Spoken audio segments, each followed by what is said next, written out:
Digital সেবায় গতি আনার কথা ছিল, কিন্তু সেই উদ্যোগই এখন ভোগান্তির নতুন নাম। সাভার পৌরসভায় ট্রেড লাইসেন্স ও হোল্ডিং ট্যাক্স সেবায় নতুন সফটওয়্যার চালুর পর প্রতিদিনই ভোগান্তি পোহাতে হচ্ছে শত শত সেবাগ্রহীতাকে।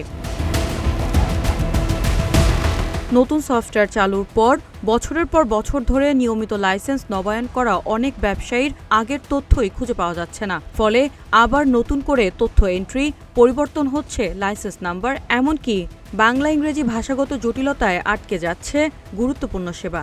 আমি এখানে যাওয়ার পর আমার মোবাইলে SMS আসছে ট্রেড লাইসেন্স নাম্বার সহ, কিন্তু আমি আমার বিগত বছর যে ট্রেড লাইসেন্স নাম্বার আর এখনকার নাম্বার মিল নেই। যখন নাম্বার পরিবর্তন হচ্ছে সেই ক্ষেত্রে কিন্তু আমার নতুন ভোগান্তিতে পড়তে হচ্ছে।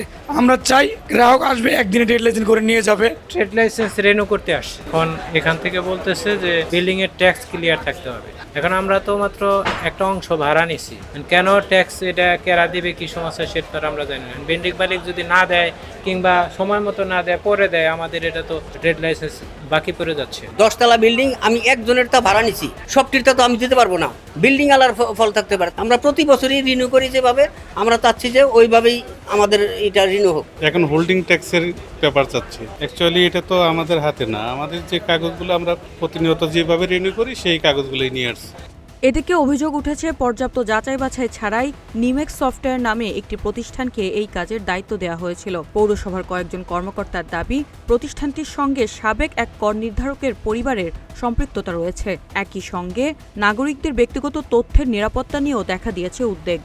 কোন কোম্পানি সে নামটাও আমি জানি না, এবং এরা কিসের ভিত্তিতে দেয়, কিসের ভিত্তিতে টাকা নেয় সেটাও আমার জানা নেই। আমি আমার কর নির্ধারণ শাখায় এই বিষয়ে কোনো নথি আজকে পর্যন্ত খুঁজে পাই নাই। করদাতাদের কাছে আমি এই স্মার্ট কার্ডগুলি এবং নেম প্লেটগুলি দেখেছি, কিন্তু এটা কিসের ভিত্তিতে হয়েছে সেটা আমি জানি না। সবাই আমার কাছে তথ্য জানতে চায়, কিন্তু এই বিষয়ের আমার দপ্তরে, আমার শাখায় কোনো নথি, কোনো নির্দেশনা কিছুই নাই। এ বিষয়ে ক্যামেরার সামনে কথা বলতে রাজি হননি সাভার পৌরসভার সচিব। সমাধান তো হচ্ছে না, আপনার লাইসেন্স ধার না করে দিচ্ছেন না, নাম্বার তো চেঞ্জ হবে, আমাদের তো হোল্ডিং নাম্বার চেঞ্জ হবে। আচ্ছা, হলে আমার বিরুদ্ধে রিপোর্ট কার্ড মারা তদন্ত করে যাবো। না না, আমি মিডিয়ার সঙ্গে কথা বলি। অন্যদিকে পৌর প্রশাসকের দাবি, এই সফটওয়্যার দেশের আরও কয়েকটি পৌরসভায় ব্যবহার হচ্ছে। নতুন ব্যবস্থা চালুর শুরুতে কিছুটা কারিগরি সমস্যা থাকলেও দ্রুত সেগুলো সমাধান করে সেবাগ্রহীতাদের ভোগান্তি কমানো হবে।